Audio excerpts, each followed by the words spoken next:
love the fact that there's so much hidden beneath the surface of an introvert, and there's so much going on. It's about being self-assured and confident in a quiet way, knowing what your strengths are, knowing what your development areas are, knowing when and how to leverage that. And that brings with it so much self-assurance, knowing when to use those skills and how to use them is really key. But that's, for me, that's what boldly quiet means: being courageous but not shouting about it.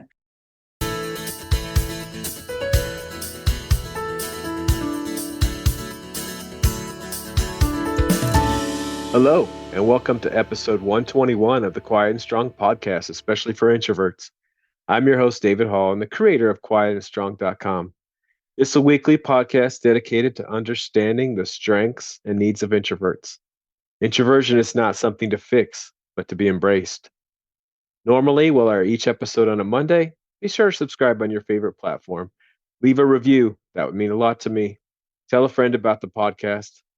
Help get the word out there that introversion is a beautiful thing. Lesley Tait is a career and leadership coach who works with female introverts in tech to help them be seen so they can advance to senior leadership.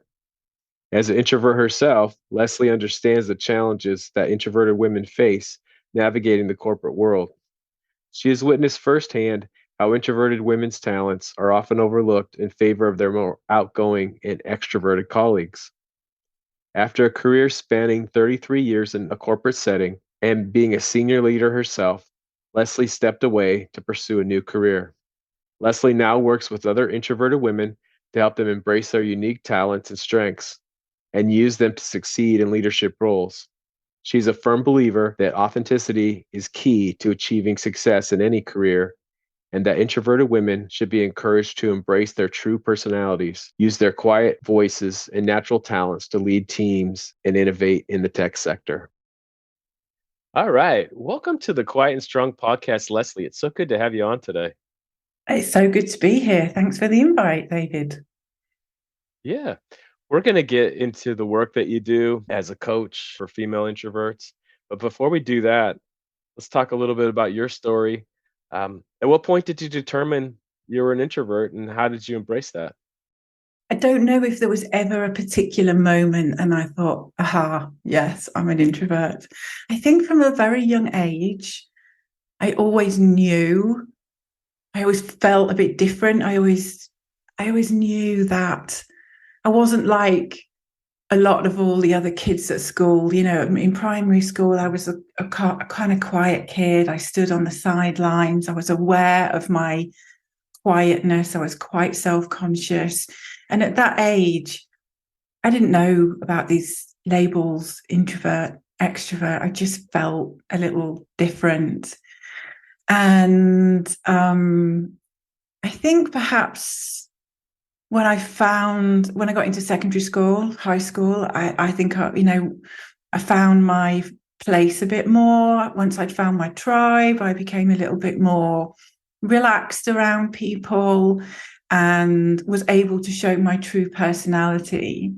But even then, it wasn't a case of I'm an introvert or I'm an extrovert. I think it probably was when, in my mid-20s, when I was really taking control of my career direction, when I started to do a bit more self-development work, and I'd really got an idea of where I wanted my career to go, I became a lot more self-aware. And I think that's when I came to the decision that, yeah, I'm an introvert.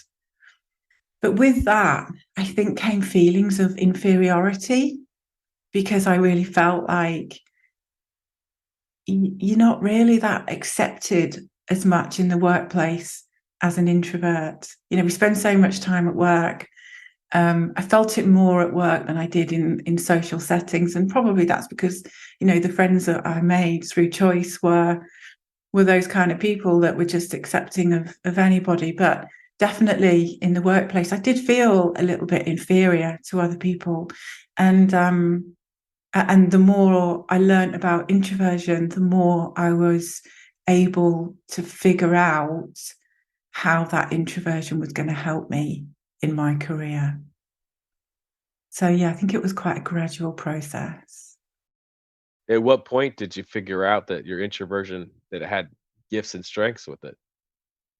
Yeah, it was when it was quite clear to me that I was going to progress my career in sales. And I was looking at all the people around me, my colleagues, my peers, majority of which were these really outgoing, charismatic, bold people. And I thought, this is a career that I want to pursue, but I'm not like them. So how's it going to work for me? And understand for me, figuring out what was really going to work for clients and customers was someone who was going to make them feel like they were special, someone who was going to really listen to what it is they wanted. Because I was in corporate sales, so, big corporate contracts. So I had to stand out. I had to make that client or that prospective client feel like they were special, like they were, unique. And I think my introverted skills really play into that. And it's not an obvious choice for an introvert to go into a career in sales, but actually I think it works really, really well if you're really understanding of your skill sets and you can learn how to leverage that. I think it can definitely work really well. It worked for me? I spent 20 years in sales, so it definitely worked for me. Yeah, and there's a lot of misunderstanding and stereotypes. Oh yeah, an introvert can't be good at sales, right? But I would say absolutely you can, but it's probably going to look different. Would you say it looked different from your colleagues that were extroverts, your approach? Yeah, definitely. I think I surprised a lot of people because I was a quiet, diligent one that didn't that didn't make a lot of noise about what I was doing. I was the one that didn't want a lot of recognition, that didn't shout my achievements from the rooftops. I wasn't in your face.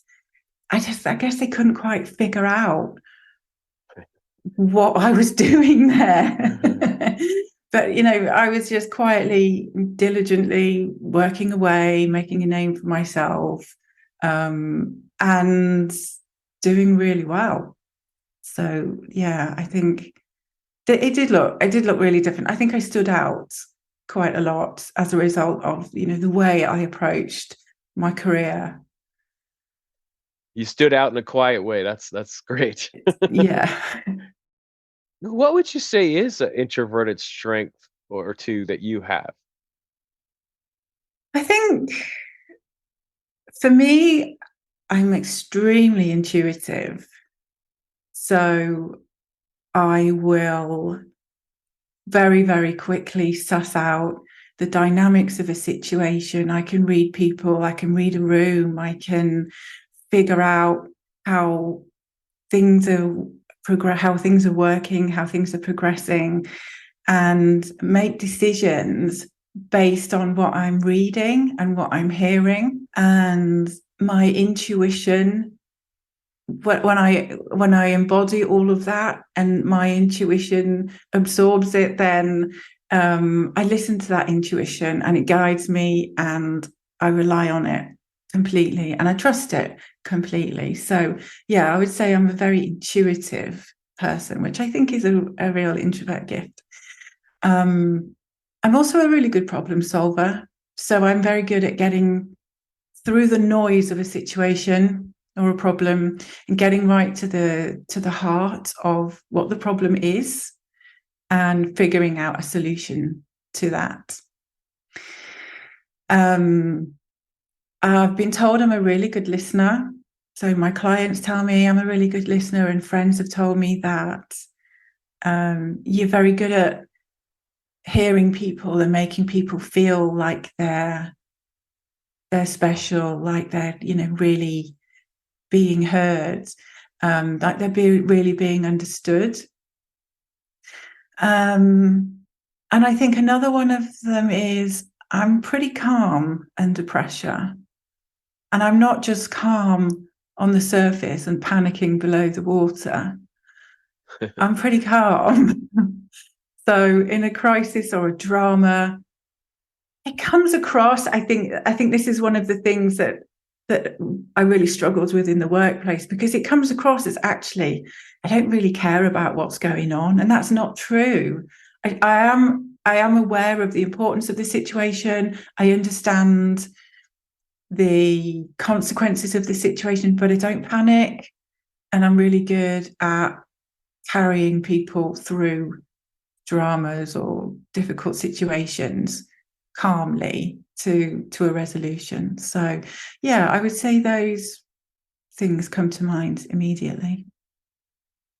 Yeah, so like you said, so many great gifts there, but you're a problem solver, so you're not getting dramatic about everything, and you're thinking deeply, you're focusing on how can I solve this? You're using your great intuition, Mm, but you have a calm exterior. And in your case, you said interior too. That's not always the case. Sometimes an introvert might come across as calm on the outside, but not be on the inside.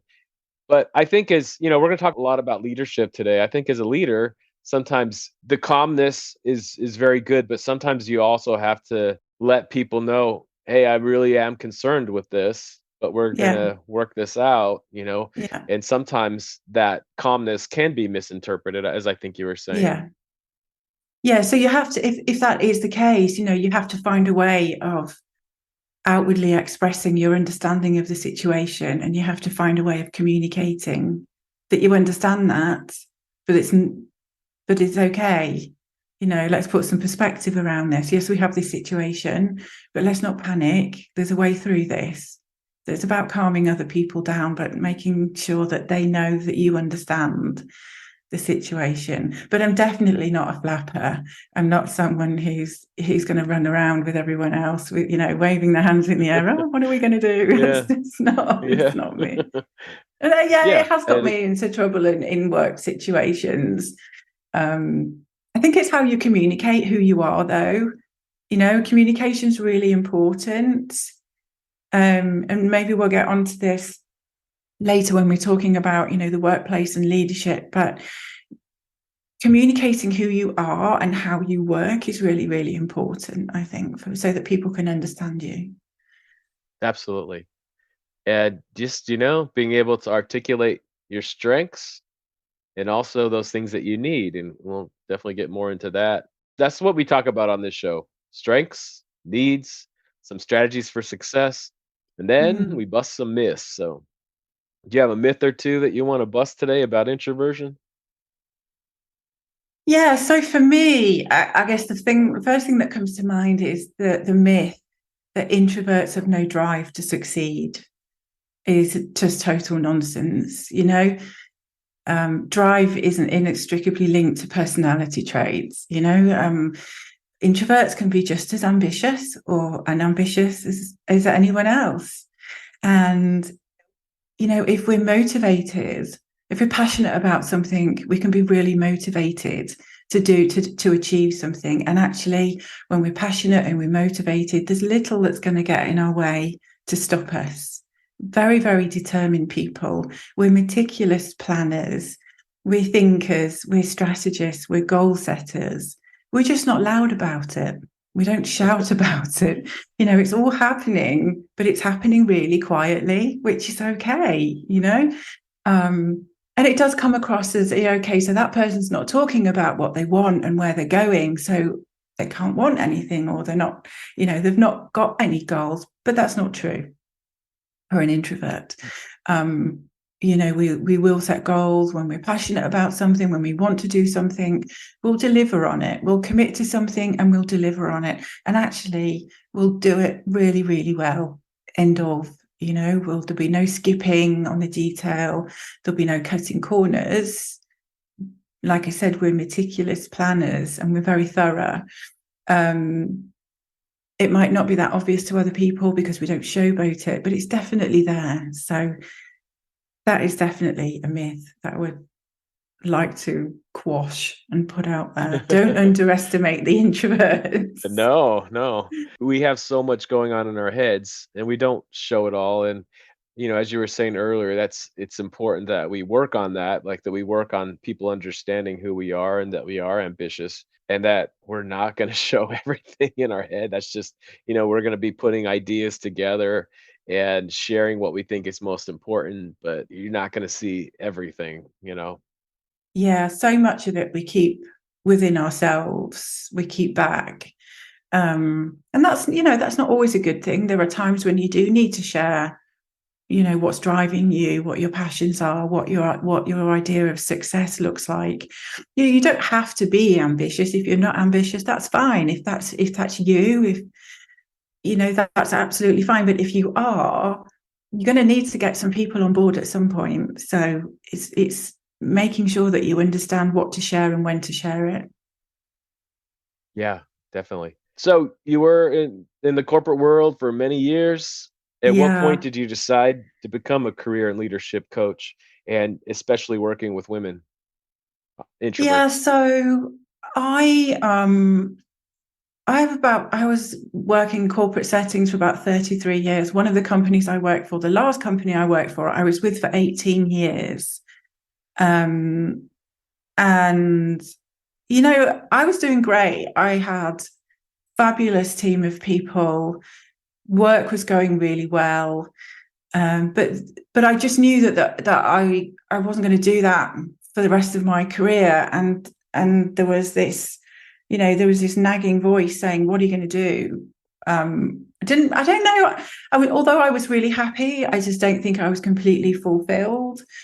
And so I just had to search around and figure out what was it that I really, really wanted to do. And I think my age has something to do with it. I was coming up for 50. And I thought, oh, is there another 15 years of this, really? Or am I going to do something a little bit more exciting? So I found coaching. And yeah, I decided to leave the corporate world behind and retrain as a coach and set up my own business. And that's where I am right now. But I think it wasn't always obvious to me that I was going to work with female introverts. I think finding my niche was a gradual process. And I think when you train as a coach and you finish your training and you get your accreditation and you're really excited because you want to help everyone and you just can't market to everybody. So it was a bit of testing the water and figuring out where I thought I would fit. But what I did find was that the clients that were coming to me were introverts and they were wanting help with their careers, with some aspect of their career or aspect of their personality to help them with their career. So I guess it happened naturally. But I think what really sealed the deal was one of my mentors said to me, if you were to wake up in the morning and your week is full of client appointments, who would you be the most excited to serve? And for me, that was a question that really helped me nail what I wanted to do. And my experience and being an introvert myself made me kind of the perfect fit to work with female introverts, particularly in tech.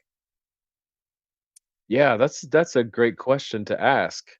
When you first started coaching, you didn't have a particular client in mind, right? No. I like I said, I was. I knew I wanted to work with women, and I think that probably came from my career in corporate and some of the struggles that I had when I was progressing my career. And just knowing how difficult it can be and knowing that there are so many challenges for women.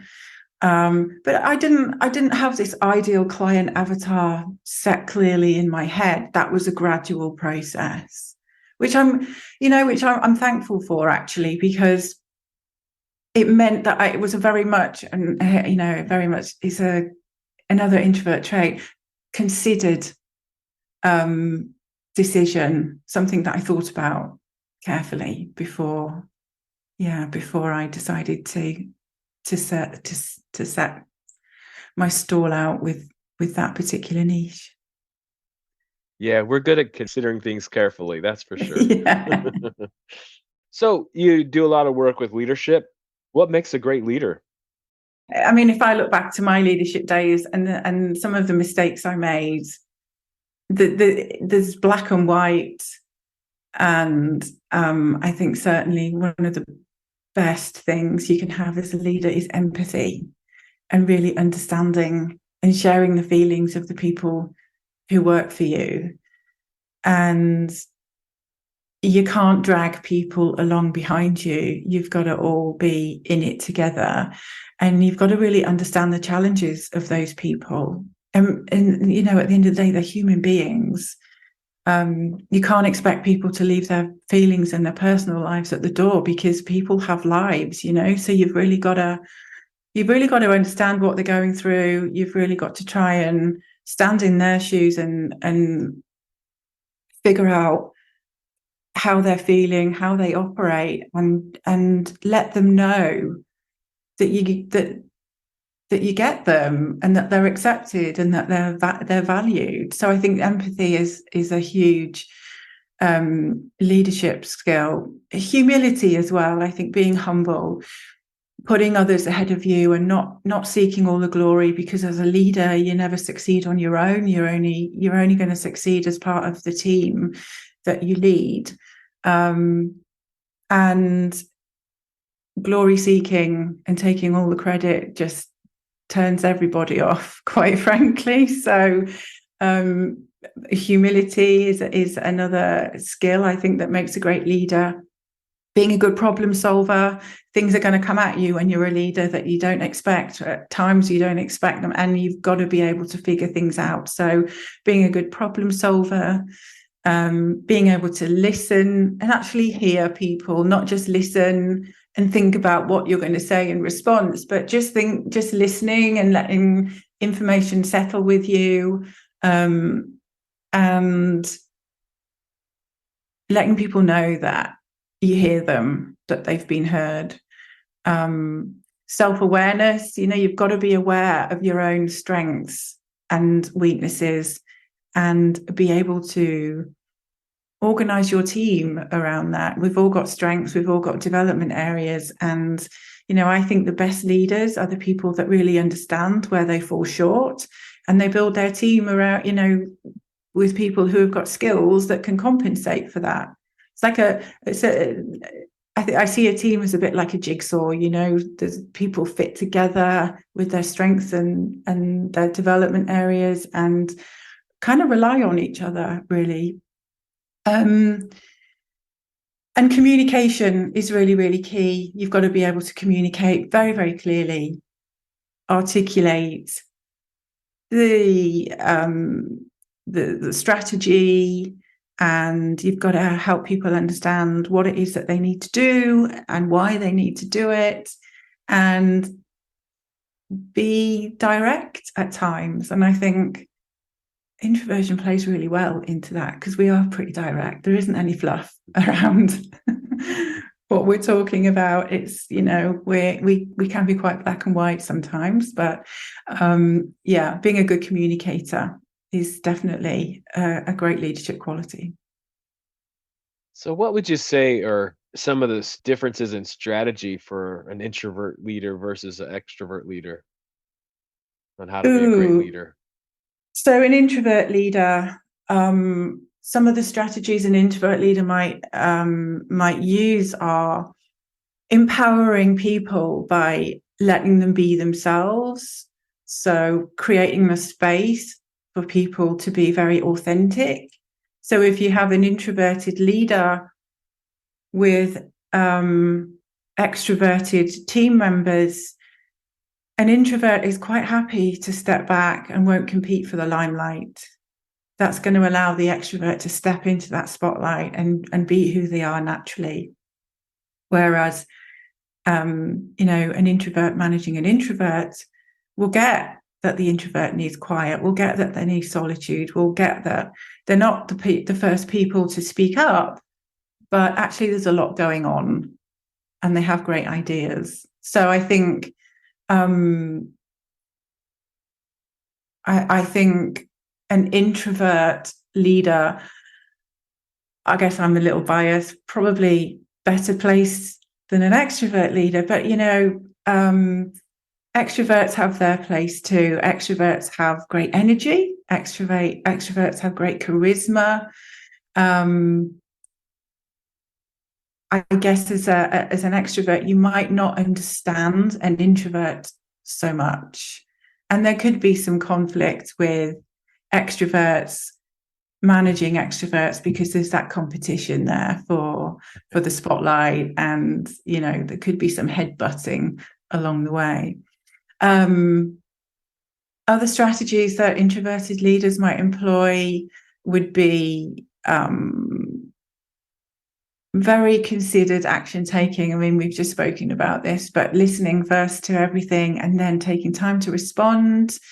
Being very deliberate in decision making to mitigate risk. Introverts don't react really quickly, whereas an extrovert might react to a situation quite quickly. And then there's a difference there in terms of the level of risk that person is potentially generating. So yeah, there's a few differences in terms of their styles. So for the introverted leader that lacks confidence, and I put it that way because not every introvert lacks confidence, but if you do, what's a way to gain confidence as an introverted leader? So I think what you've got to do is recognize your achievements for yourself. Introverts are not really good at this, mainly because it feels like bragging or showboating, but you've got to get used to recognizing your achievements and what you're good at, whether they're big achievements or small achievements. And one way you can do this is look back through your life and look at the challenges you've overcome and what you've achieved. And just think about what innate strengths and skills has helped you to achieve what you've achieved so far and help you overcome some of the obstacles that you have. And it's a lot easier to do that if you can break your life down into chunks. So if you can say, well, when I was a teenager, I did this, and when in my 20s I did this, and then in my 30s, and then you can start to build a picture. Just focusing on a specific period of time can really help you do that. And when you've done that, then one thing you can do is start practicing reading these things out loud. So you've got your list of strengths and you've got your list of skills. Start talking about them out loud. And it might sound a bit silly, but go lock yourself in the bathroom and look in the mirror and talk and say them.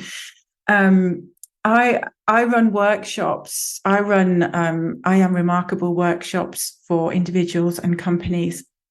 And I get them to write down sentences of why they're remarkable. And initially, people really struggle with this. They can't really figure out what it is that they've got to talk about, what achievements they've got to share. But often, once they get past the first few lines, sentences, then the floodgates open and they can think of all sorts of things that they've done and that they're really proud of. And then I get them to say them out loud, which is quite difficult and can be quite emotional, actually. But there's sometimes, most of the time, there's a lot of tears on the workshop because it's an emotional moment that people become overcome with pride when they're saying out loud what they're really good at.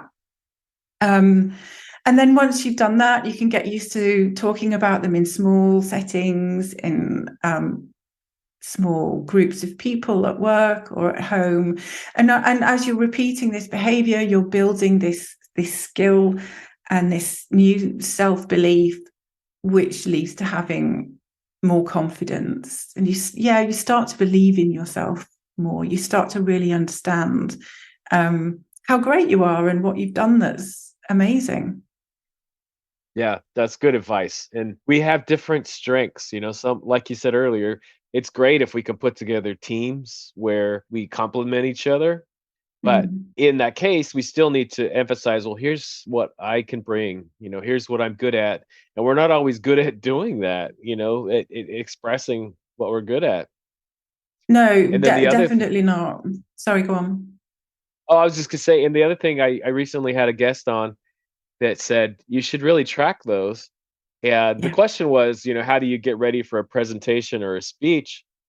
And that was kind of the approach for that too, is remember, what you've accomplished and that you should be very confident in that presentation and speech. And I thought that was really good advice, but also just the fact that you should kind of keep track. I haven't been very good at that, but you could actually make some kind of journal or something where you kind of tracked your accomplishments over your career and just yeah, reflect on those when you need a boost. Maybe it's before giving a speech or presentation, but I thought that was good. So great advice yeah. there.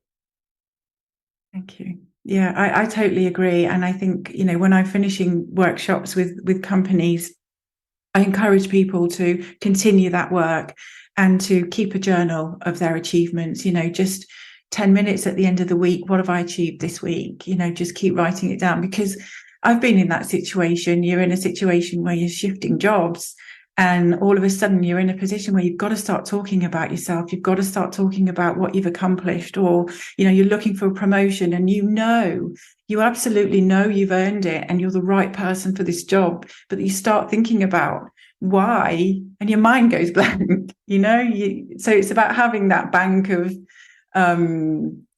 data to fall back on, but it's the process of practicing that on a regular basis that really does build that confidence muscle, I think. Yeah. And I mean, it's so easy. You could easily have that list on your phone, in some Yeah, kind of app like Evernote, or you could have it in your a Google Drive, and you could easily pull up that list when you need it, yeah, for sure. or to add to it. Yeah, add to it. Leslie, on your website, I saw the phrase "boldly quiet," and I just that intrigued me. What do you mean by that? So boldly quiet, for me, it's about quiet confidence and self-assurance. I love the fact that introverts, and you said earlier on, we don't all lack confidence. I love the fact that there's so much hidden beneath the surface of an introvert, and there's so much going on.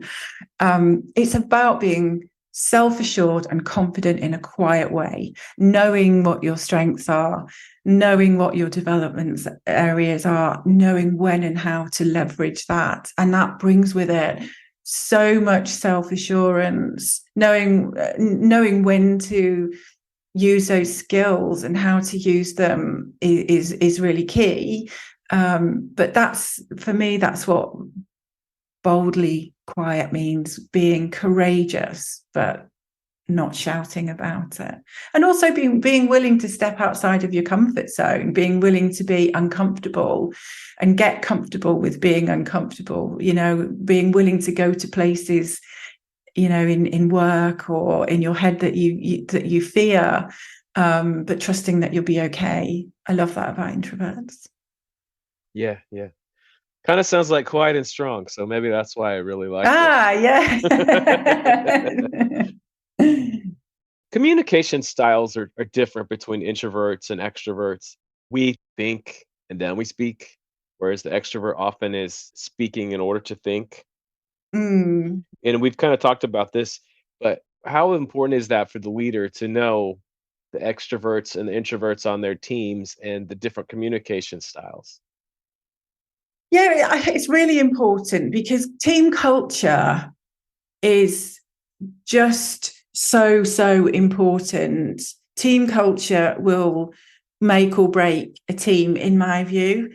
And creating that safe space for people, introverts and extroverts.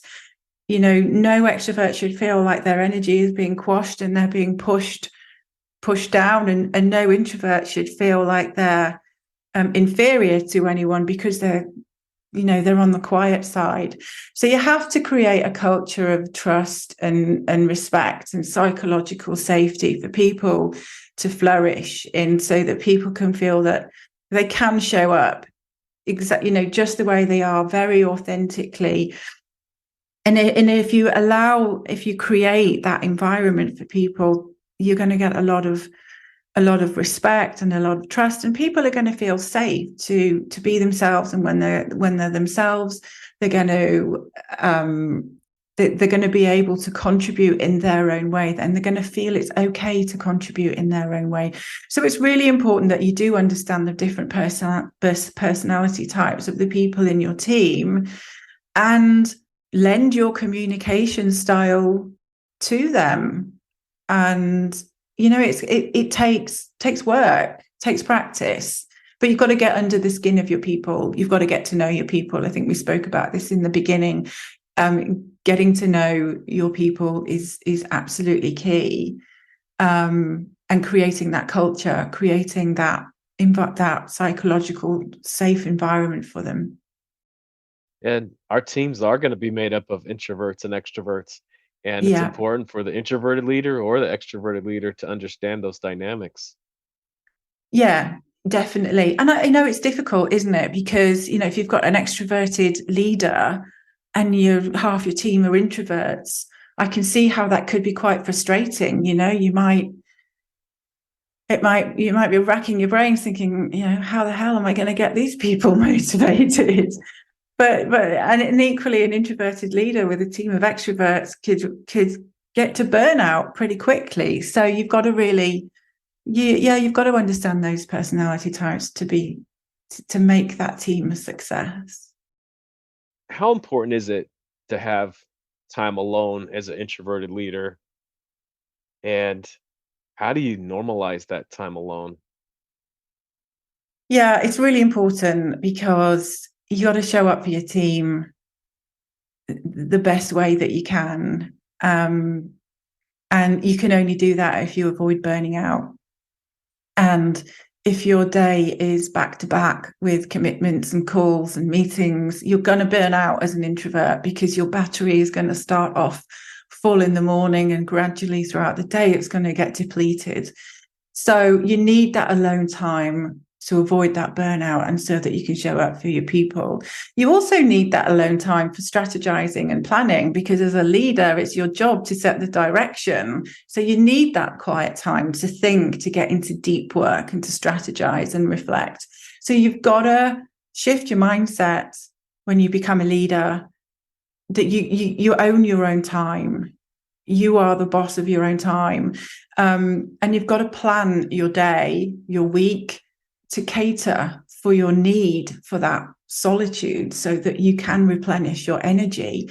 And that might mean, you only commit to 30-minute calls instead of an hour of an hour-long call. Or it might be that you have 2 30-minute sessions during the day, where it's absolutely nobody gets to book anything into that time. It could be that you have 2 hours every day, or that every morning you have 90 minutes of quiet work, and everybody knows that that's what you do. So I guess it's finding what works for you, what's going to replenish your energy, what are you capable of, what can you give, when do you need to have a break, what does that break look like? Is that deep work, or is that just 20 minutes away from your desk? But I think you've got to be consistent with it. I think you've got to communicate that, and you've got to be consistent with it, because otherwise you'll just confuse people if 1 minute you're there and the next minute you're not available. So if people know that you start your day with 90 minutes of quiet time, and then you're available for the rest of the day, they'll get used to that, and they may even adopt the same strategy. So I think you've got to have that solitude, that alone time for your well-being, but also to fulfill part of your role, which is the person that sets the direction for the team. Yeah, and I'm really glad that you said it's not just to re-energize, because that's important. As introverts, we need to recharge, but you'll hear me say often, that's not it. That's not the only thing we need quiet time for. You said we also need time to strategize, because you said that's one of your gifts. But in order to use your gift, you got to give yourself some time to do that, to do some planning, to do some deep work. you have to give yourself some time. You mentioned one of my best strategies is on my calendar, the first 90 minutes. That's Uh, time for me to do that, to do some planning, do some deep work, look at my calendar, do some focus. And that's so important. And it's not just the recharge. And so for the yeah, recharge, I look at my week and I'm like, all right, where do I have a lot of meetings? Can I plug in a little recharge time here and there? Like, and sometimes you just take it and it's not on your calendar. Is there times I know I'm gonna need to recharge? Maybe that's gonna be really stressful yeah, meeting. Can I put some time in after that? So I do both of those things where I have some time in the morning, it's blocked off, but then I also look at my week and see, okay, is there some other time where I need deep work time or recharge time, that kind of thing. So yeah, I'm really glad that you said that. yeah. And it's different for everyone, isn't it? But I think what you got to do is know your limits and get to know how you work. So, um, for me, I work best in the mornings, and I'll always exercise before work. I always do something before I start work, and I feel energized and I feel invigorated.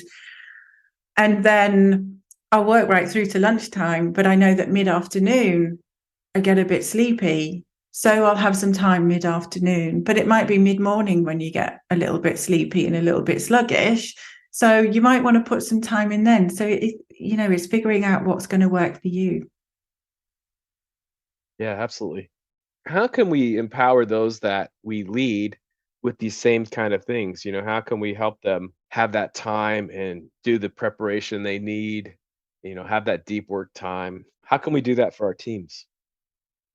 It's difficult, because I remember this is something that I was really passionate about when I was managing people, and I really wanted my team to take time out for themselves, make sure they weren't working flat out nonstop all day, and that they took a little bit of break and they took some time out every week for their own personal development as well. So, I mean, I guess really you've got to trust people to do what they feel is right for them. And if they're happy working the way they're working, then that's fine. For me, don't interject, don't interfere. If it's not broken, don't fix it. But if they're not performing and they're struggling, then what you've got to do is step in and perhaps suggest that they take some time, that they block out some time during the day. And as long as they feel that it's okay to do that, I think empowering people to take control over their own time and their own diary, I think that's quite a difficult mindset to adopt when you're the contributor, when you're not the leader and you're the team contributor. And it's, I guess, reassuring them that it's okay to own your own time. It's okay to say no. It's okay to block out a bit of time in your diary. No one's going to chastise you for it. So it's gentle encouragement, I think, but trusting that person knows what's right for them. With the clients that you coach, how do you help them come up with strategies? So often for introverts, they feel like their voice isn't heard. How do you help them to come up with strategies so that their voice is heard? Planning prior to the event, whatever that event might be, preparing their thoughts, organizing their thoughts in their minds before they need to be heard. Because for me, a lot of my brain power, if you like, in a situation is taken up with organizing lots of things in my head and figuring out key messages that I want to make. And if I'm doing that in the moment, I'm not going to be a very effective communicator. So it's about planning ahead and organizing your thoughts before the event, and encouraging them to read signals, read other people's body language, look for moments when it's okay to interject, look for moments when it's the right time to contribute. And if they're really struggling with offering an opinion or a contribution, then one of the things that works really well is to echo someone else's comment and add to that. So if someone else has already said something, you can say, and just to add to that, I really like what you've just said, and I would just like to add this to it. So you're kind of piggybacking something that someone else has said, but also putting your own spin on it as well. I encourage clients to not be the last person to speak, because when you're the last person to speak, it's harder. If you're sitting there for half an hour and an hour and you're silent, and all of a sudden you pipe up, quite often the response you get is the response that you don't want, is the response of surprise, because you've finally spoken and broken your silence. So I would say, have the courage to speak up early, even if it is just to ask a simple question or make a simple comment. Then practicing doing that can often be more favorable than waiting. Yeah, and if you wait till the end, the conversation has largely been shaped already, and you Yeah. may have missed your chance. Introverts do best with some preparation. You're Yeah. not going to be able to prepare for everything, but we do best if we give some thought ahead of time, because we have a gift for thinking, but we got to give ourselves some space to do that. Yeah. And if you're thinking and trying to communicate at the same time, it doesn't always come out very well, as you might Right, know, right, right, David. um, right. the words get a bit jumbled, and you get a bit flustered. And then you're thinking, rather than thinking about what you're talking about, you're thinking, oh my God, this is going really badly. And the more you think about that, the worse it gets. And then you just think, oh, I'm hopeless at this. I'm not going to do it anymore. So, yeah. Yeah. There are some really simple strategies that that clients have used, and it's practice. It's practice. That's what it is. Builds Definitely. confidence. It builds confidence. So you don't need to do that much practice all of the time. Right, right. Lesley, this time has gone by very fast. I could talk It's to you gone for a really lot longer. quickly. Is there anything else that you want to talk about that we haven't yet? Gosh, we've covered so much. I could talk about this stuff for hours, David. I really could. There's one thing that's popped up actually recently, and I keep seeing it, and it's about in networking for introverts. And introverts really seem to struggle with that, and it seems to be a necessary evil in some people's minds. And whether you're doing it voluntarily or it's forced, I think that there are so many strategies that you can use to overcome the difficulties associated with networking. But it's a really important part. If you're looking to progress your career, it's a really important skill to try and practice and get good at. So I would say, don't shy away from networking. Don't see it as the the evil that we probably do see it as. And some of the things I've just mentioned there about preparing for networking events, having a few little openers, so that when you walk into the room, you're not there going in cold without anything to say, and you're not worried about what you say might come across as daft. You've put some thought into what you might use as a conversation opener, and you've got your little bank of statements or questions there ready. But I would say, it's definitely something that, if you're an introvert wanting to progress your career, it's something that you're going to need to get familiar with, and it's something I can help with too. Yeah, and like you're saying, like we've been saying throughout this, we do best with some preparation for things, and Yeah, networking is included. yeah, for sure. Well, Lesley, thanks again for being on the show. Where can people find out more about your work and the offers that you have?